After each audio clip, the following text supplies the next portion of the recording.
Sir, at the onset, I would like to thank you for having given me the opportunity to take part in this historical discussion on the 75 years journey of our Indian Constitution, sir. I deem it a great honor and privilege to be partaking in this discussion today, and it would be our bounden duty to be paying our respects to the framers of our Constitution, one of the tallest statesmen of our country, Dr. Babasaheb Bhimrao Ambedkar ji, who had actually chaired the drafting committee, and also the 389 members of the Constituent Assembly who had contributed to the framing of our Constitution. And besides them, sir, also Shri B.N. Rao ji, who was the Constitutional Advisor at that point of a time, and Shri S.N. Mukherjee, who was the Chief Draftsman of our Constitution too, sir. Sir, it is pertinent here to draw the attention of the respected House to the observations made by Professor Tom Ginsburg, who was a professor at the University of Chicago. And he had studied very closely and analyzed 200 constitutions across the world that were adopted after 1798. And he had categorically mentioned that the relevance of these constitutions were for a period of 17 years. And when we look around our country and take into consideration the countries around our own, we will realize that Sri Lanka had replaced its constitution thrice, Pakistan had replaced it 6 times, and Nepal had replaced it 5 times, sir. But we have a great constitution which had withstood the time and had completed 75 years, sir. And therefore, on behalf of the 140 crore Indians, I would like to thank the Honorable Prime Minister Shri Narendra Modi ji for having declared November 26th as the Constitutional Day, which is but a befitting tribute to the framers of our Constitution. Sir, ours is recognized to be the second oldest Constitution and also perceived to be one of the longest detailed documents, sir, which also encompasses the pluralistic values of our country. Sir, we need to realize here that this is simply not a legal document, but it seeks to provide, it's a moral guide which seeks to provide equal rights and opportunities to all the citizens of our country. Sir, the outstanding feature of our Constitution is the balance that it displays between adaptability and rigidity, sir. I say adaptability because it had withstood 106 amendments, it had subsumed 106 amendments, sir. And I would say rigidity because it has not lost, it has not compromised with the core values at all. Sir, I would here like to quote the words of Babasaheb Ambedkar when he said, "The Constitution is not a mere lawyer's document, and its spirit is always the spirit of the age." This reflects the strength of our Constitution, sir. Sir, the appreciable aspect of our Constitution too is that it simply does not seek to right the wrong that was done to many sections of our society, but it also seeks to address the challenges of an evolving modern society. Sir, many of the Western democracies have shirked away or rather shied away from giving the women in their country equal rights right until the 1960s. But sir, it was our Constitution that gave the women of our country equal rights, even as equal voting rights, even as early as 1949. And sir, this might have been a revolutionary decision at that point of a time. Sir, it simply not gives the women equal voting right, but it also ensures equality to the women and protects them from discrimination, which is reflected in the various articles of our Constitution. For example, Article 14 ensures equality before law and equal protection of laws. Article 15 prohibits discrimination by any state on gender basis. Article 16 ensures equality of opportunity in employment. Article 39D ensures equal pay for equal work. Article 42 directs the states to provide humane working conditions, maternity relief, and there are many more articles, sir. The reason why I am quoting these articles here today is that these various articles have been made possible and have found their way into the Constitution of India because of the great work done by 15 wonderful, great and brave women of the Constituent Assembly. Sir, I would like to quote some of them and also remind the House the work that they have done, sir. Sir, Srimati Sarojini Naidu was one of them, and she promoted the importance of national identity symbolized in the national flag. Sir, Begum Qudsiya Ejaz Rasulji, who strongly opposed communal reservations, sir, but she advocated minority education. Srimati Ammu Swaminathan, which one of the colleagues had just mentioned, who was fondly called Ammukutti, who spoke on the economic issues and the problems of women workers. Hansa Jivraj Mehta, who advocated fundamental rights and rights for women too. Here, sir, I would like to quote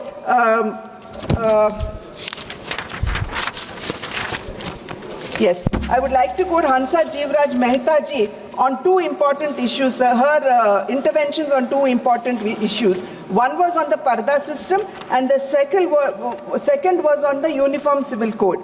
Sir, on the Parda system, she said, and I quote, "It is an inhuman custom which still exists in parts of India.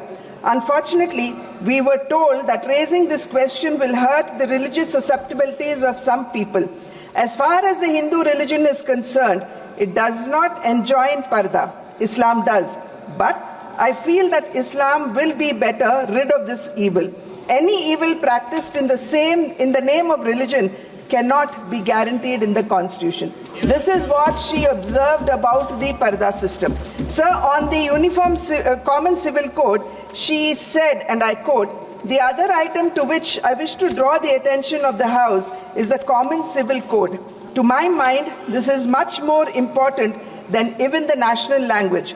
We have too many personal laws in this country, and these personal laws are dividing the nation today. It is therefore very essential, if we want to build up one nation, to have one civil code. It must, however, be remembered that the civil code that we wish to have must be on par with or in advance of the most progressive of the personal laws in the country. Otherwise, it would be a retrograde step and it will not be acceptable to all." Sir, Srimati Vijayalakshmi Pandit ji, who emphasized India's role in protecting global peace. We had Rajkumari Amrit Kaur ji, who supported extensively the women political participation. Srimati Sucheta Kribalani, who emphasized the need for ensuring political rights for women. Srimati Renuka Ray, who intervened on women rights issues. Srimati Leela Roy, who was deeply committed to gender equality.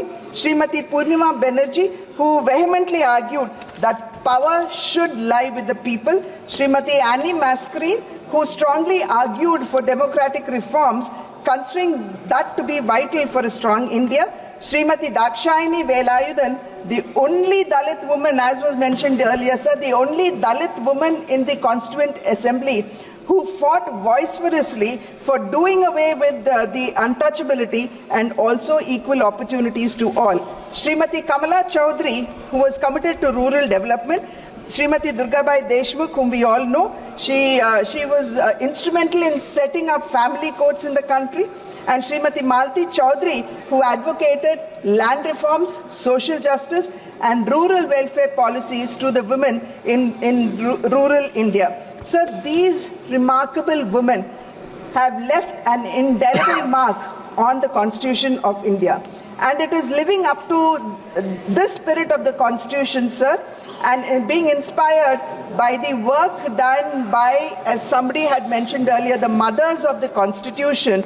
Shri Narendra Modi ji has defined a new India's growth story, wherein it is no longer women development, but rather women-led development, sir. Today, women in our country would no longer be passive recipients of the benefits of certain schemes, but rather to promote women-led development, sir, our focus should be on nutrition, health, and education, which is exactly what the Narendra Modi ji-led government is doing today. So the direct benefit transfer scheme under the Matrutva Vandana Matrutva Surakshit Yojana has today resulted in healthy mothers giving birth to healthy children and thereby a healthy nation. Access to sanitation, sir, has improved the health of the women in the country. Sukanya Samriddhi Yojana and Beti Bachao Beti Padhao have actually facilitated girl-child education. Financial inclusion for women today, sir, in the country has been facilitated through the Jan Dhan Yojana. The maternal benefit bill, which has sought to extend the paid maternity leave for women from 12 weeks to 26 weeks, has ensured that the children of our country do get the mother's care. And the Namo drone Didi has empowered our women farmers in rural India, and the microfinance that we are actually facilitating for the women in our country has converted them into entrepreneurs under the Stand Up India scheme, sir. Sir, here I would be failing if I do not mention the Nari Shakti Adhiniyam, which provides for 33% reservation for women in parliament as well as in the assembly. Sir, this is simply not a facilitation of women coming forward, but we must understand and realize that this actually gives an opportunity to an entire dormant talent pool to come forward and take on the leadership role, in our country. And these interventions by the Narendra Modi-led government has metamorphosized women to become leaders and and key contributors to the India's growing story, sir. So this only reflects the fact that our constitution continues to shape the Indian governance as well, as it has been enshrined in the constitution. And Article 38 reads, sir, the state is required to promote the welfare of the people by ensuring a social order that is just, social, economic and political.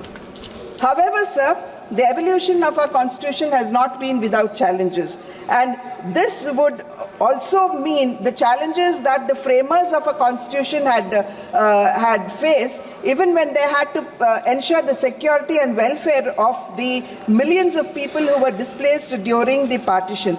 But yet, sir, amidst all the violence and the uncertainty of the day, the framers of our constitution had met meticulously and religiously, and they have successfully given us a constitution to a country of exceptional diversity. Sir, here Baba Saheb Ambedkar ji was a little apprehensive about the success of our constitution when he said, and I quote, "Indeed, if I may say so, if things go wrong under the new constitution, the reason will not be that we had a bad constitution. What we will have to say is that man was vile." And sir, his words have come true. Our constitution has been amended 106 times since 1950, sir. And even as tall leaders have accepted various responsibilities when the constitution was being framed. Like, for example, late Shri Babu Rajendra Prasad ji, he had kept the records. Baba Saheb Ambedkar ji, he had chaired the drafting committee. The Iron Man of our country, Sardar Vallabhbhai Patel, he took it upon himself to actually bring a consensus among the minorities and the other communities in our country.